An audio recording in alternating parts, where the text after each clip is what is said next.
Assalamualaikum warahmatullahi wabarakatuh. Uyi Channel hari ini mempersembahkan cara membersihkan atau membahas isi material atau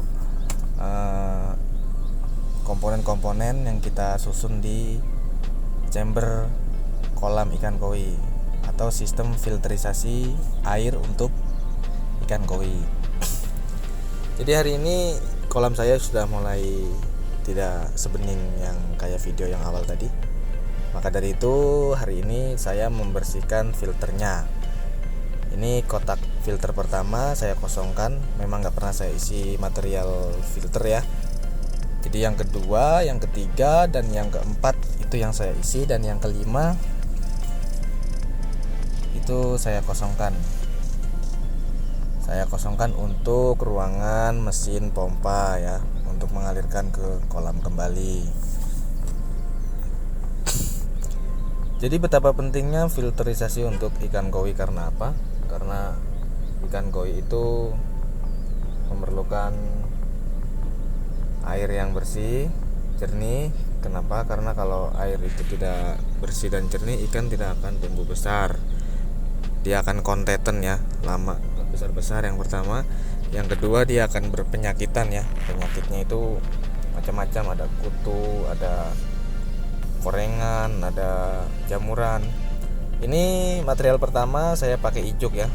Ijuk ini dari bahan alam dari pohon aren. Ini gampang dibersihkan, tinggal kita siram-siram, kita banting-banting. Nah, ini yang kedua pakai jaring nelayan bekas ya, beli di toko ikan hias. Per kilo cuma 35.000, beli 2 kilo dah segitu banyaknya. Yang ini adalah filter seperti kapas atau dakron untuk penyaringan terakhir supaya hasilnya maksimal.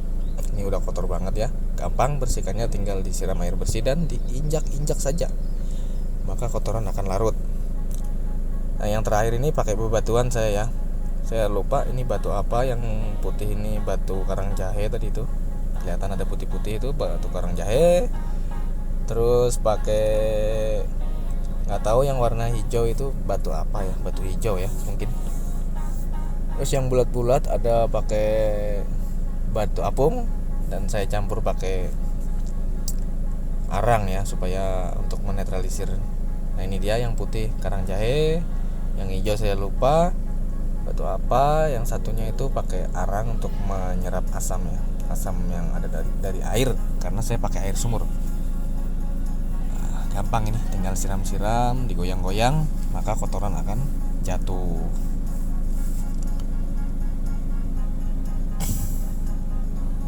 Jadi kolam di luar ruangan ini filternya akan lebih cepat kotor, tapi untuk mensiasati agar tidak cepat kotor itu pakai paranet.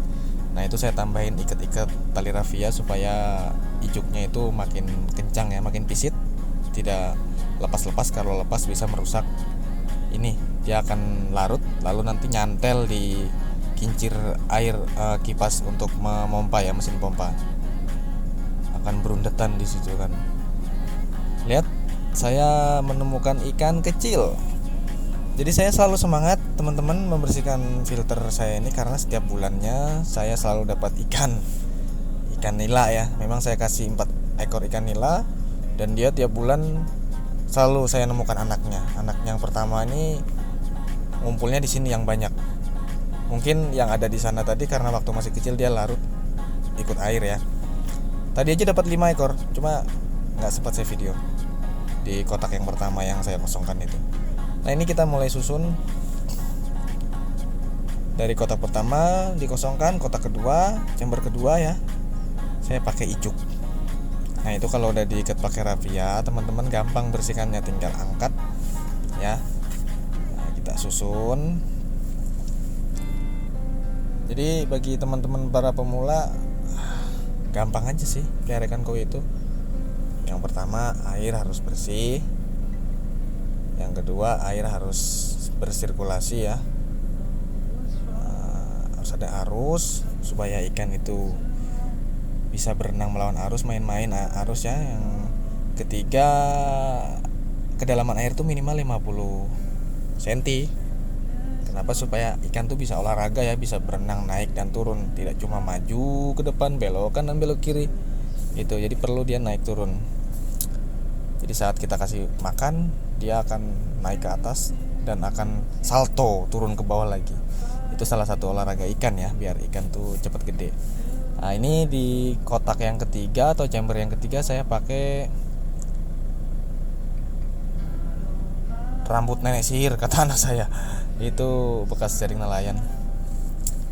Ini penyaringan yang 1, 2, 3, yang keempat itu tadi yang ada kerang-kerangnya itu bekas saya beli kerang ya, saya makan kerang, bekas kulit kerangnya mau saya buang, sayang saya taruh di situ. Lumayan sih buat ganjal sebelum kita masukin material kapas atau dakronnya ya, agar dia ada rongga-rongga di bawah untuk menampung kotoran. Jadi filter saya ini ininya ya, sistemnya itu air dari bawah naik ke atas. Jadi biar kotoran itu ngendap di bawah, yang naik ke atas sudah bersih. Lalu dia turun ke bawah lagi ke kotak yang berikutnya, nanti naik lagi. Cuma saya nggak pakai pipa untuk filter yang kedua dan ketiga dan seterusnya, nggak pakai pipa. Saya cuma pakai pipa paralon di filter pertama itu tadi. Saya pakai sistem skat ya. Sistem skat itu gampang sih, tinggal keramik itu 2 kita susun, yang satunya naik ke atas, yang satunya agak rendah. Jadi biar yang agak rendah itu buat air lewat dan turun ke bawah, yang agak tinggi itu di bawahnya digantung ya. Jadi biar air lewat bawah, maka biar kotoran ngendapnya di bawah filter gitu. Nah ini dia batu-batuan saya taruh di atas sejenis filter kapas tadi supaya makin padat ya, supaya hasilnya makin maksimal. Kalau air kolamnya sendiri saya nggak pernah ganti, saya cuma nambah. Kalau misalnya kita habis kuras kan otomatis kuras air yang di kotak chamber itu otomatis air berkurang, kita cuma nambah aja. Jadi kita nggak perlu boros-boros air, buang-buang air, karena kita hanya buang sedikit yang di penyaringan aja. Ini air sudah mulai naik ya teman-teman. Nah itu dia, pipa itu saya pakai pipa lagi L turun ke bawah, dari bawah baru naik lagi melewati ijuk, lalu menyeberang lewat sekat ini ya. Air menurut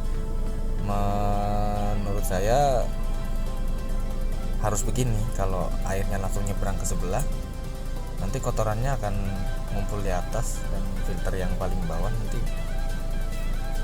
nggak menyaring karena airnya langsung lewat. Jadi harus begini, harus pakai sekat turun ke bawah airnya.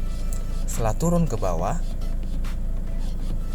itu ada 2 keramik kan saya susun. Keramik yang sebelahnya lebih tinggi tapi bawahnya ada rongga untuk lewat air lewat bawah. Lalu nanti air akan naik ke atas lagi melalui filter berikutnya, yaitu jaring bekas nelayan. Lalu akan seperti itu lagi di filter sebelahnya, lewat sekat lagi turun lagi ke bawah, naik lagi melewati filter kapas atau dakron itu ya. Habis itu terakhir dinetralisir lagi, diserap pakai bebatuan, lalu air menyeberang langsung ke kotak terakhir. Nah ini air masuk lewat sekat, lewat bawah, naik. Nah terakhir melewati bebatuan ini menyeberang ke, nah yang terakhir itu sekatnya cuma 1 aja, nggak pakai sekat 2 lagi karena udah penyaringan terakhir. Dia langsung air langsung terjun ke kotak terakhir, itu ruangan mesin pompa.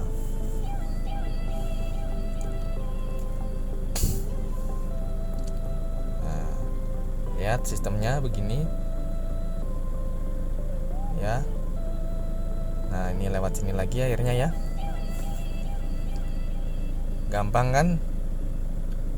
Gampang ya. Jadi terakhir ini langsung terjun dia ke ruangan penyaringan, ruangan air bersih yang siap disedot dikembalikan lagi ke kolam. Cuma teman-teman kadang ada problem ya, ada masalah itu katanya sering tekor, punya teman-teman sering tekor. Lebih deras air yang keluar lebih deras pompanya daripada air yang masuk melalui filter. Lalu mensiasatinya sebenarnya gampang. Jadi di pipa yang bawah itu kalian bikin T, kasih keran. Jadi tinggal kalian atur, kalian buka aja. Kalau saya males makanya saya gorok, lihat, saya gorok aja. Jadi supaya air nggak langsung habis kesedot ke kolam, dia akan kembali sebagian ke ruangan situ lagi. Jadi biar nggak tekor. Kalau yang lebih cantiknya sih pakai T, pakai keran ya. Jadi kita bisa atur seberapa banyak air yang kita perlu untuk kembalikan, seberapa banyak air yang kita alirkan ke waterfallnya, ke air terjunnya gitu. Oke teman-teman, mungkin sudah ini ya, sudah ngerti ya. Jadi untuk para pemula ikan koi, silakan mencoba. Jangan bikin kolam tanpa filter, karena itu kolam ikan lele. Oke teman-teman, jangan lupa like and subscribe. Kolam ikan koi itu harus jernih agar ikan kalian sehat. Seperti ini ya, sehat. Ini nggak pernah saya kasih obat loh teman-teman. Cuma jaga kualitas air aja. Kita jaga kualitas air aja, maka ikan akan tetap sehat dan tumbuh besar. Oke teman-teman, jangan lupa like and subscribe channel saya agar saya makin semangat untuk membangun channel saya ini, membahas segala hal di dunia ini yang bermanfaat, yang saya ketahui, dan barangkali juga nanti akan saya bahas masalah, bukan saya akan upload video-video yang bermanfaat dunia dan akhirat. Akhirat juga perlu ya, jangan dunia tok. Dan juga video-video hiburan lah, hiburan anak-anak. Jadi video saya ini macam-macam, tentang ikan, tentang anak-anak, video hiburan, tentang apa aja lah, atau berita gitu, berita-berita yang terbaru yang penting. Oke, jangan lupa like.